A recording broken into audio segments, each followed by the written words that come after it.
7.8 মাত্রার প্রলয়ঙ্কারী ভূমিকম্পে কেঁপে উঠেছে দক্ষিণ পূর্ব এশিয়ার দ্বীপরাষ্ট্রের ফলে মুহূর্তেই আতঙ্ক ছড়িয়ে পড়ে পুরো অঞ্চলে।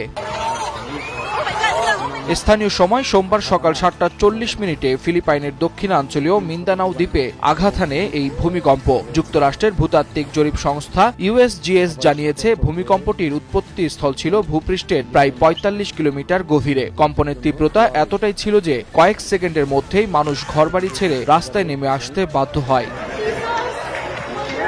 ভূমিকম্পের পরপরই প্রশান্ত মহাসাগরীয় সুনামি সতর্কতা কেন্দ্র সুনামির আশঙ্কা প্রকাশ করে। সংস্থাটি জানিয়েছে ফিলিপাইনের উপকূলে প্রায় 10 ফুট উঁচু জলোচ্ছ্বাস আঘাত হানতে পারে। এছাড়াও ইন্দোনেশিয়া ও মালয়েশিয়ার উপকূলেও 3 ফুটের বেশি উচ্চতার ঢেউয়ের শঙ্কা রয়েছে।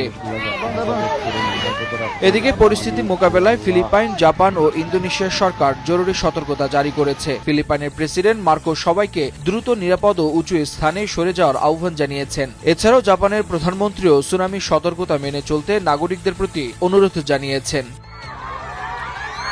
Waliul Hasanat, Times Today. হে আল্লাহ, বড় ধরনের বিপদ থেকে সবাইকে রক্ষা করুন।